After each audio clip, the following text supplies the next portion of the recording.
بسم اللہ الرحمن الرحیم۔ انشاء وائس کے ناظرین کو ہمارا سلام پہنچے۔ میر صادق کا نام برصغیر میں غداری اور نمک حرامی کے حوالے سے میر جعفر کے ساتھ ضرب المثل بن گیا۔ شاعر مشرق علامہ محمد اقبال نے پوری ملت کی طرف سے اپنے اشعار میں اس کی یوں ترجمانی کی ہے: جعفر از بنگال صادق از دکن، ننگ آدم ننگ دین ننگ وطن۔ بعض مورخین کا خیال ہے کہ یہ نظام حیدرآباد کے وزیر میر عالم کا بھائی تھا۔ کوئی بعید نہیں کہ دونوں میں خونی رشتہ بھی ہو، اس لیے کہ نظام حیدرآباد کو سلطان ٹیپو سے دور رکھنے اور انگریزوں سے قریب کرنے میں میر عالم ہی کا نمایاں ہاتھ تھا۔ اس طرح میر صادق کے ساتھ میر عالم نے بھی ایک طرح سے سلطنت خداداد کو نقصان پہنچایا۔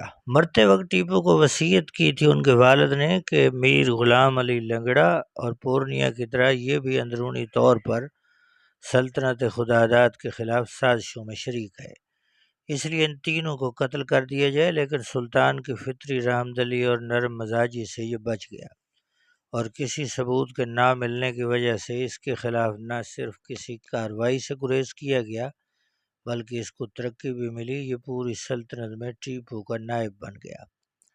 1787 میں مراٹھوں سے صلح کے بعد جب سلطان دارالسلطنت واپس لوٹا تو عوام نے اس کی عدم موجودگی میں میر صادق کے ظلم و ستم، رشوت ستانی اور سرکاری خزانے میں خرد برد کی شکایت کی۔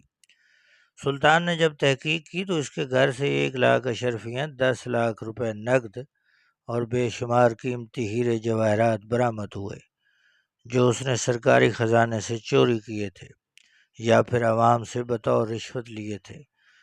سلطان نے فوراً اس کو معزول کر کے قید کر دیا اور اس کی جگہ مہدی علی خان نائتا کو حکومت کا دیوان مقرر کر دیا، لیکن یہ بڑا ہی چالاک و مکار تھا۔ اس نے سلطان کے مزاج کو مسخر کرنے اور اپنے حق میں کرنے کے لیے میر حسین علی کرمانی کی روایت کے مطابق عملیات سے کام لینا شروع کیا، اور اس کے لیے وہ سفلی عملیات کرنے والے عاملوں کی بدولت ان کی ہدایت پر روزانہ آدھا من سیاہ مرچ جلایا کرتا تھا۔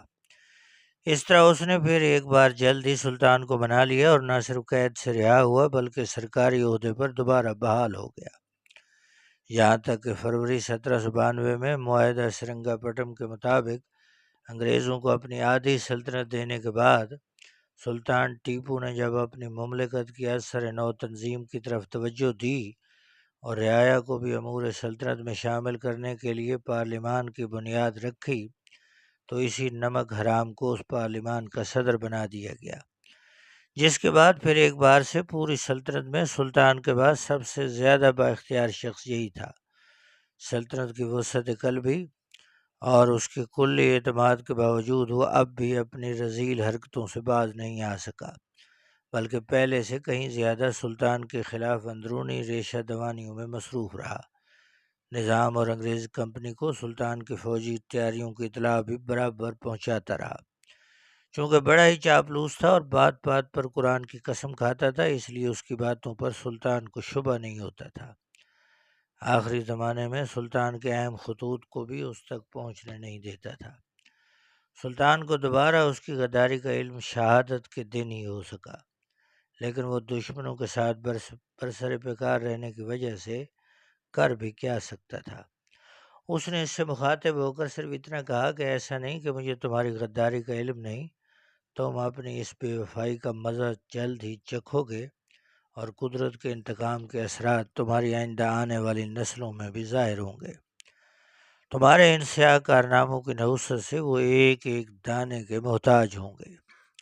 شہادت سے کچھ گھنٹوں قبل جب سلطان نے انگریز سپاہیوں سے لڑتے ہوئے ڈوڈی دروازے سے واپس شہر میں داخل ہونے کی کوشش کی تو اس بدبخت و منحوس نے ایک طے شدہ منصوبے کے مطابق اس دروازے کو بند کر دیا اور خود کمک لانے کے بہانے قلعے سے نکلنے کی کوشش کی۔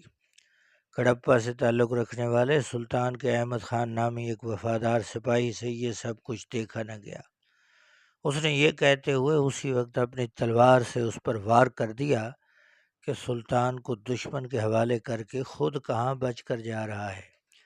ایک ہی وار میں اس کا سر تن سے جدا ہو گیا، زمین پر اس کی لاش پڑی رہی اور اس کا پورا حلیہ بگڑ گیا۔ بدبو تعفن کی وجہ سے کوئی اس کے قریب بھی نہیں جاتا تھا۔ کتوں تک نے اس کی لاش کو منہ لگانا گوارا نہ کیا۔ 2-3 دن کے بعد ایک گورے سپاہی نے بغیر کفن کے اس کی لاش کو ایک گڑھے میں دفن کر دیا۔ نہ تجہیز و تکفین ہوئی اور نہ غسل دیا گیا اور نہ ہی نماز جنازہ پڑھی گئی۔ بعد میں جب بھی کوئی اس کی قبر سے گزرتا تو ضرور اس پر تھوکتا۔ انگریز سپاہیوں نے فتح کی رات دارالسلطنت میں اپنی درندگی اور ظلم و ستم کے ننگے ناچ میں اس کے گھر کو بھی محفوظ نہیں چھوڑا۔ خود اس کی بہو بیٹیوں کی عصمتیں لوٹی گئیں۔ غرض یہ کہ یہ ملت فروش اپنی غداری کا مزہ چکھنے کے لیے زندہ نہیں رہ سکا، اور خود سلطان کی شہادت سے پہلے بھی قدرت نے اس بدبخت سے انتقام لے کر اس کو دوسروں کے لیے نمونہ عبرت بنا دیا۔ لوگ اس کی قبر پر جوتے مارتے رہے۔ ناظرین، یہ تھی آج کی تاریخی ویڈیو۔ اس قسم کی ویڈیوز کے لیے آپ سے گزارش ہے ہمارے اس چینل کو سبسکرائب کریں، بیل آئیکن کو پریس کریں۔ بہت شکریہ، اللہ حافظ۔